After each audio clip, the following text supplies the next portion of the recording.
Positive हो, तो positive वाले को छोड़ो, नेगेटिव वाले को गायब करो, 2 ले आओ बस। ठीक है, समझ गए। तो इस वाली थ्योरम के हिसाब से क्या हुआ तुम्हारे पास, देखो क्वेश्चन क्या बन गया तुम्हारे पास, ये 0 से कौन बना, π/2, और आगे कौन आ जाता मल्टीप्लाई में, 2। ठीक है, ये लिख दो भाई, कितना है ये, sign square x D x. अब सबसे बड़ी प्रॉब्लम है साइन स्क्वायर एक्स का इंटीग्रल करवो कैसे। तो इस साइन की पावर कितनी, देखिए साइन पावर 7 है, थोड़ा डिफिकल्ट कर लो, साइन की पावर 7 कर लो। ठीक है, साइन की पावर 7 स्क्वायर रखते हैं तो ठीक है। कौन सा, हाँ कॉस में बदलेंगे, लेकिन उससे पहले देख तो लो इसमें क्या हो रहा है। तो सबसे पहले क्या करते हैं, थ्योरम के हिसाब से क्या करना है, अगर लिमिट सेम हो, -a से हो तो नेगेटिव वाले को गायब करो, पॉजिटिव वाले रखो, 2 मल्टीप्लाई में ले आओ। तो सेम करोगे, नेगेटिव वाली हमने हटा दिया, नेगेटिव प्लेस कितना लिखा, 0, अपर लिमिट सेम है, 2 मल्टीप्लाई में लिया, साइन स्क्वायर एक्स dx का इंटीग्रल करना है। साइन स्क्वायर इंटीग्रल सबसे पहले समझ लो साइन स्क्वायर होता क्या है। अब ये साइन स्क्वायर है, अगर ये कौन कौन से क्वाड्रेंट में पॉजिटिव होता है, क्वाड्रेंट वाले टर्म तो पढ़े हैं ना, इसमें तो all positive, school to college. ठीक है, तो इसमें कौन कौन है, मतलब फर्स्ट और सेकंड में पॉजिटिव होते हैं, बाकी सभी में नेगेटिव होता है। लेकिन अगर किसी भी नेगेटिव वैल्यू, जैसे ये मान लो माइनस साइन स्क्वायर एक्स है, माइनस साइन एक्स है, अगर कंप्लीट स्क्वायर होगा तब भी तो वो पॉजिटिव ही हो जाना है। क्यों, क्योंकि उस पर क्या लगा हुआ है, स्क्वायर लगा हुआ। किसी पे भी स्क्वायर लगा होता है, इसका मतलब वो वैल्यू कहीं भी नेगेटिव नहीं हो सकती, वो तो पॉजिटिव ही है। तो यहाँ पे क्या करोगे, साइन तो वैल्यू तुम्हारे पास पॉजिटिव रहेगी, कोई भी फैक्टर हो, नेगेटिव या पॉजिटिव हो, क्योंकि उस पर क्या लगा हुआ है, स्क्वायर, और स्क्वायर लगा, इसका मतलब वैल्यू कैसे होगी, पॉजिटिव। तो लिखोगे sine x is always positive. कैसा होना है, ऑलवेज पॉजिटिव। कौन, साइन नहीं, sign square x is always positive. Sine square हमेशा पॉजिटिव रहेगा, क्यों, क्योंकि उसके ऊपर कौन लगा हुआ है, स्क्वायर लगा हुआ। अगर साइन एक्स होता तो भाई क्वाड्रेंट थर्ड और फोर्थ में नेगेटिव हो जाता। अब ये साइन स्क्वायर को लिखोगे कैसे, फॉर्मूले हमने cos 2x वाले पढ़े हैं, 1 प्लस कॉस 2x कितना हो जाता है, 2 कॉस स्क्वायर एक्स, और होता है 1 plus 1 minus cos 2x is equal to 2 sine square X. तो साइन एक्स की वैल्यू कितनी होगी, देखो 1 माइनस कॉस 2x की वैल्यू कितनी होती है, 2 साइन स्क्वायर एक्स। तो साइन स्क्वायर एक्स की वैल्यू पुट करो, साइन स्क्वायर एक्स की वैल्यू कितनी हो गई, 1 minus cos 2x upon 2 dx। ठीक है, अब ये 2 से तो 2 हटाई दो, यहाँ से कैंसिल हो गया। अब बची हुई वैल्यू को कर दो इंटीग्रेट। अब इंटीग्रेट किसको करना है तुमको, देखो इंटीग्रेट किसको कर दोगे, यहाँ से कितना लिमिट है, 0 से इंटीग्रेशन कर ही दो, है ना। अब इंटीग्रेशन करेंगे तो इंटीग्रेशन में कौन बचा हमारे पास, 1 का, ये 1 है, 1 का integration x minus cos 2x का इंटीग्रेशन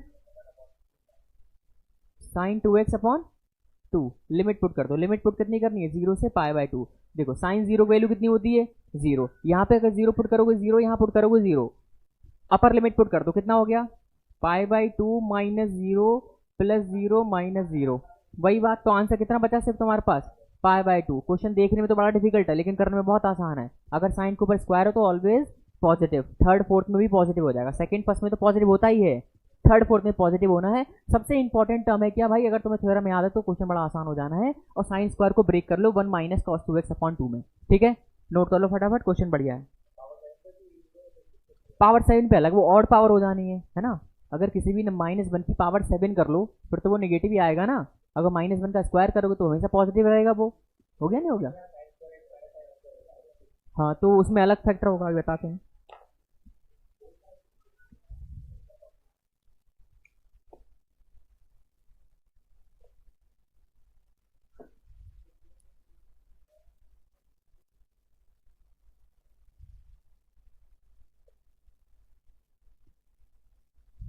जोशी नोट कर लिया करो।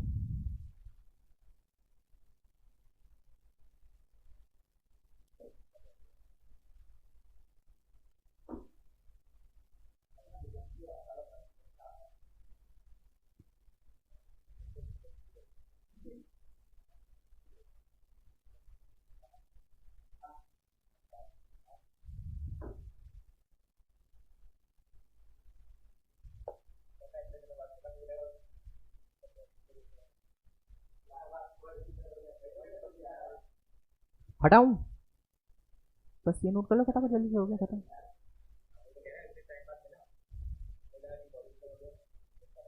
कौन सा बताया, साइन पावर वो वाला बता देना, साइन पावर 7,